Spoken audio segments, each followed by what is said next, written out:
Bom dia. Eu hoje vou falar sobre as possibilidades de cura que muito de nós não aceitamos, muito de nós às vezes não nos preocupamos em buscar ou simplesmente abandonamos sem persistir na busca, na disciplina da, da- do segmento da terapia ou da escolha que fizermos para o equilíbrio e a cura. O grande problema, às vezes, é a questão de estarmos, né, o ansioso já ter, é típico próprio da ansiedade, querer resultados imediatos, rápidos, de uma hora para outra. Né? Nós temos, por nossa constituição da doença, é próprio da constituição da doença, né, dos distúrbios psicológicos, querer as coisas imediatas. A própria ansiedade nos traz isso. Então, muitas das vezes a gente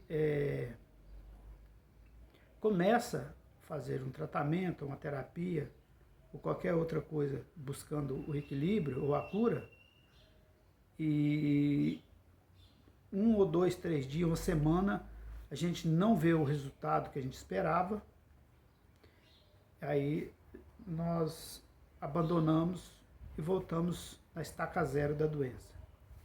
Então, na verdade, o que eu gostaria de fazer aqui, de relembrar, né?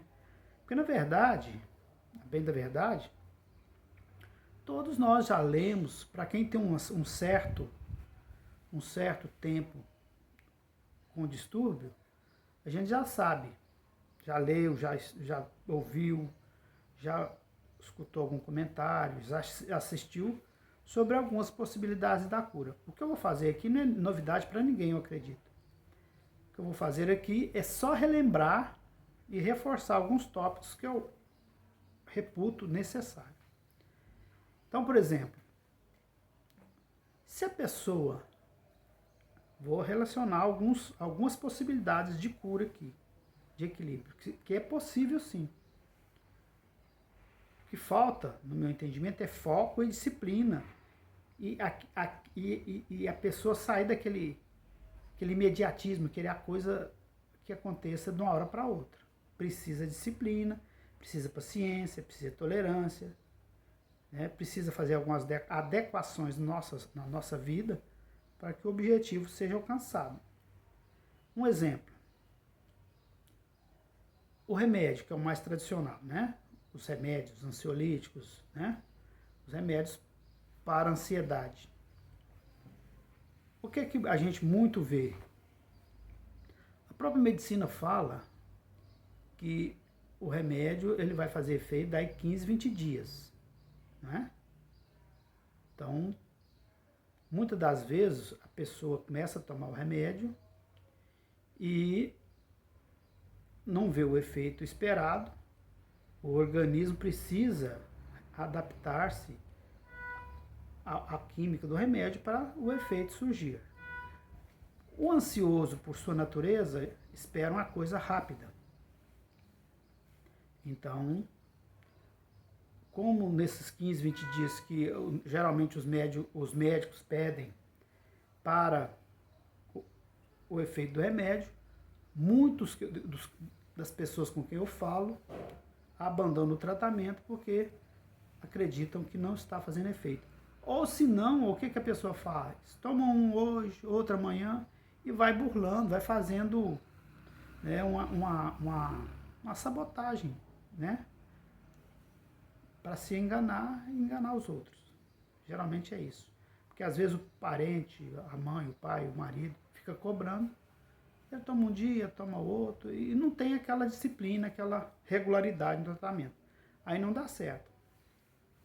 Outra coisa que a gente ouve muito falar com relação ao remédio é que ele tem alguns efeitos colaterais. Ele causa alguns transtornos, algumas sintomas, algumas coisas ruins, né?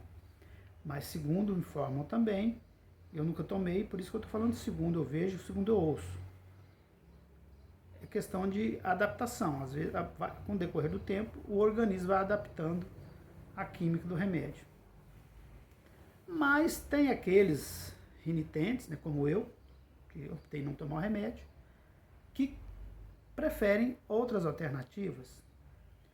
Pode fazer uma terapia, procurar um terapeuta, né? A ciência nos indica, dentro da psicologia, né?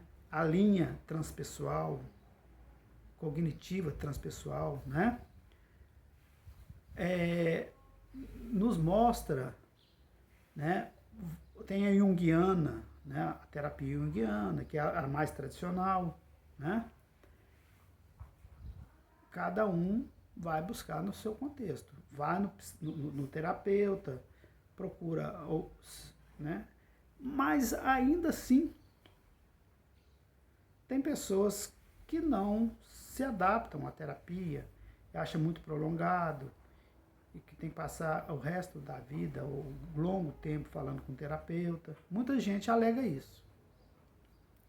Ainda assim, tem outras alternativas que a gente tem ouvido falar e tem ouvido noticiários aí, e pessoas relatam, que ajudam também um equilíbrio relativo. Que seria, por exemplo, a meditação. A pessoa fazer uma técnica de meditação, na internet está cheio aí, né? Abrindo parênteses aqui na meditação, a gente lembra que existe, né, as técnicas de respiração que na hora do sufoco, né, na hora da crise ou daqueles sintomas muito no pico, fazer uma técnica de respiração alivia. Mas eu ouço também muitos falar que eu não consigo nem respirar. Quem não consegue respirar morre. É falta da pessoa insistir. Claro que como o problema está na respiração, né, o pulmão já está cheio, o peito está cheio de ar, né, que geralmente dá muito gás, a pessoa vai ter uma certa dificuldade de respirar, porque já está cheio se respirar. Então, enche mais. Então, precisa de uma certa disciplina, uma certa resistência para a pessoa continuar, né? Persistência, no caso. Então, seria um caso, as terapias. O exercício físico, com certa frequência, uma caminhada, não precisa ser aqueles exercícios power mesmo, né? Uma caminhada leve, né? No final de tarde, de manhã, para suar um pouco, alivia. Não é isso? Tenho lido, já li algumas coisas que falam o seguinte, que o exercício power, aquele, né, muito forte, ele causa ansiedade justamente porque aumenta a ansiedade porque o problema está na respiração. A pessoa já está tendo dificuldade de respirar. Se ele não tiver um controle sobre a respiração, não é que faz mal. Se a pessoa não tiver um controle sobre a respiração, vai aumentar mais, porque ele faz um esforço físico, como a respiração dele está dificultosa pela ansiedade, né? Aí provavelmente vai dar um aumento ali nos sintomas. Mas pode até fazer o exercício power, mas precisa primeiro a pessoa aprender a controlar a respiração. E aí eu ainda volto naquela coisa das técnicas de respiração. A técnica de respiração seria um preventivo se a pessoa tiver disciplina. Se ela fizesse pelo menos uma técnica boa, a internet está cheia aí, uma técnica boa para a respiração, pelo menos umas 3 vezes ao dia, ele já controlaria uma porção de sintomas. Mas o que eu vejo com frequência? Às vezes a pessoa chama no WhatsApp, ou telefone, faz, eu tô naquela crise, eu tô assim, faz uma técnica de respiração, a pessoa fala, eu não sei, pesquisa aí no Google para mim. Pra gente ver o grau de dependência da pessoa, nem pesquisar no Google ela pesquisa. A pessoa quer que a gente manda para ela. Eu não sei fazer, eu nunca, né, claro que já viu. Aí ela quer que a gente pesquise e passa para ela no Google, a gente pesquisa e passa para ela uma técnica.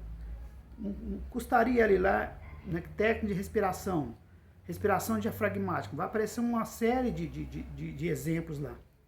Mas para a gente ver o tanto que as pessoas são dependentes, elas nos retornam pedindo para a gente mandar para ela. E são pessoas que muitas vezes a gente já falou, até a princípio a gente já passou, né? Alguns links, alguns vídeos de técnicas. Mas todas as vezes que as pessoas passam, ligam ou conversam com a gente tem que passar para elas. Tá certo? Então, olha aí, nós já relatamos alguns aqui, algumas possibilidades de equilíbrio. E tem outras, né? Mas, assim, se a gente for lendo, estudando, aprofundando e buscando a origem das coisas, a gente acha. Tem pesquisa, né? Tem pesquisa que fala o seguinte, que tem um viés espiritual, né? Quem quiser buscar aí, ó, tem um psiquiatra de São Paulo, chama Luciano Munari. Ele faz essa correlação dos sintomas, de todas as coisas envolvendo a espiritualidade com os sintomas da ansiedade e especificamente da síndrome do pânico. Tem outro psiquiatra de São Paulo, Dr. Flávio Fiordi, ele fala também, tem vídeos dele na internet, fazendo essa correlação, né? E que precisa, segundo a teoria deles, desses dois cientistas, desses dois pesquisadores, desses dois psiquiatras, eles falam que a parte espiritual influencia muito e que precisa da pessoa olhar esse lado, né? Então, outra possibilidade, outra dica. Então, esse vídeo, e se a gente se debruçar sobre livros, sobre vídeos, interessar em pesquisar na internet, a gente vai achar centenas, dezenas de outros exemplos que podem nos levar ao equilíbrio, ou até a cura. Independente de qualquer coisa, né, qual seja a opção que a pessoa escolha, tem uma situação que é primordial. Precisa do comprometimento, precisa da disciplina, precisa da repetição, né? Precisa que a pessoa esteja pronta para se enfrentar. Porque qualquer dessas opções que eu elenquei aqui, se não tiver vontade, se não tiver disciplina, se não tiver foco, não sara, não cura, não equilibra. Porque não é uma técnica de respiração uma vez na semana que vai te equilibrar. Não é tomar o remédio uma vez a cada 10 dias que vai equilibrar. Não é ir ao terapeuta uma vez a cada 6 meses que vai equilibrar. Não é?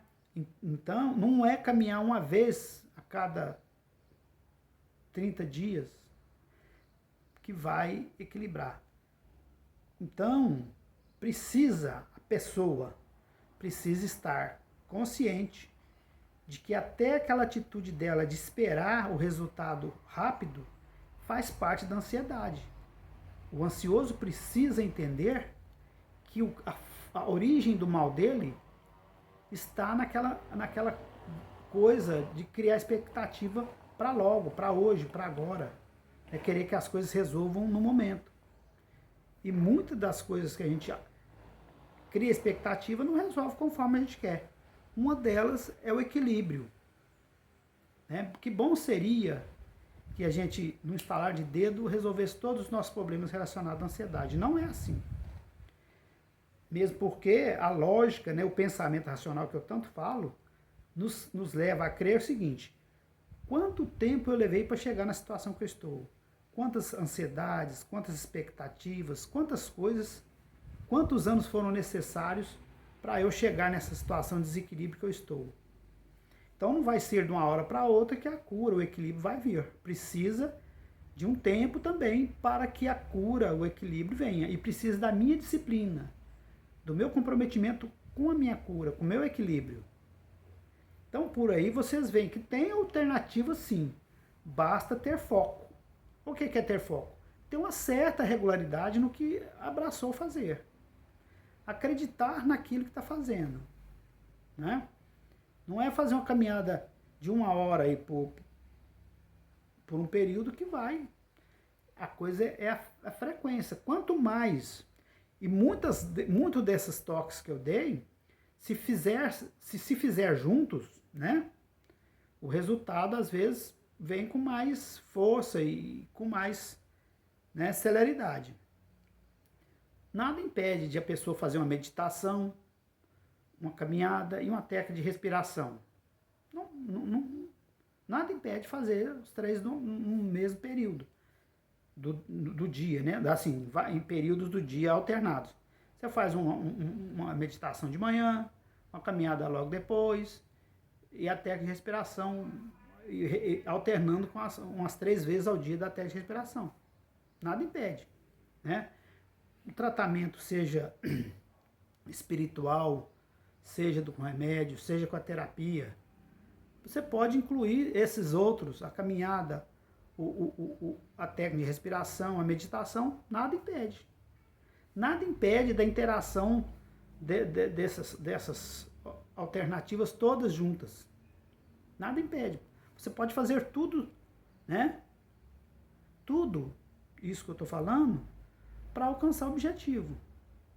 Caminhada, a técnica de respiração, a meditação, a yoga, o remédio, a terapia, tudo pode ser feito ao mesmo tempo. E são alternativas, né, cabíveis.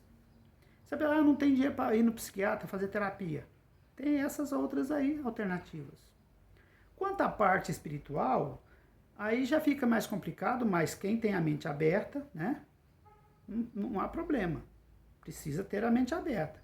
A parte espiritual já entra os conceitos religiosos, que a gente não cabe a nós discutir, cada um tem o seu, mas quem tiver a mente aberta, eu sugiro que observe esse lado também. E ainda assim, nada impede que a pessoa possa fazer esse conjunto de alternativas juntos, tudo, desde a respiração até o entendimento espiritual, procurar o que eles orientam lá, ou qual que é a alternativa que eles dão, entendeu? Então, a gente não pode, a pessoa que está realmente imbuída do seu equilíbrio, não pode alegar que não tem alternativa. A alternativa tem várias. Agora, basta saber se a pessoa está focada naquilo, quer isso mesmo, e toma a iniciativa de fazer com disciplina e persistência. Fora disso, pessoal, não adianta. A pessoa vai ficar, né, no ciclo. E outra, tem umas pessoas que são curáveis, outras não. Outras vão ficar a vida inteira, isso eu tenho observado no decorrer desses 11 anos, só para finalizar aqui. Fica a vida inteira, se comprazem em ficar relatando sintomas na internet, ou para os seus familiares, ou para os seus amigos. Aí depois reclama, mas fulano não me tolera mais, não quer me ouvir. Mas quem tolera ficar ouvindo, né, a gente derramar nosso rosário de reclamações 24 horas por dia? Ninguém suporta. Coloquemos no lugar dessas pessoas. Se fosse nós ficássemos ouvindo o outro reclamar 24 horas, a gente estaria bem? A gente gostaria? É nisso que eu gostaria que vocês pensassem. Precisa disciplina, pessoal. Precisa comprometimento com equilíbrio. Esse negócio de ficar reclamando sintoma é da doença, mas precisa a pessoa ter razão, pensar e focar na cura, não ficar focando em doença. Como a coisa é psicológica, eu já falei centenas de vezes e vou repetir. Como a coisa é psicológica, quanto mais você foca na doença, nos sintomas, nas sensações, mais você fica, mais eles vêm, mais eles acontecem. o contrário é verdadeiro. Quando você busca a cura, o equilíbrio, né, olhando coisas possíveis para a sua, olhando e fazendo coisas possíveis para o seu equilíbrio, o psicológico também muda. A gente tira o foco da doença e busca a cura. Se a gente quer cura, tem que focar na cura. Agora, ficar focando na doença, nos sintomas, nas sensações, o nosso psicológico vai entender que nós estamos querendo é aquilo. Eles vão nos dar aquilo que a gente busca. Entendeu? A busca é isso. O nosso psiquismo, o nosso psicológico, vai nos dar aquilo que a gente busca. Aquilo que a gente fala, aquilo que a gente reverbera o dia inteiro. Se a gente reverbera e fala, e comenta e pensa o dia inteiro em doença, a gente vai ter doença e desequilíbrio. O contrário é verdadeiro. Se a gente reverbera, comenta, pensa, fala em coisas de saúde, estuda coisas de saúde, de equilíbrio, busca alternativas para isso, o nosso psiquismo vai nos dar equilíbrio e cura. Tá bom? Então, que Deus nos proteja, nos ampare. Até o próximo, se Deus quiser.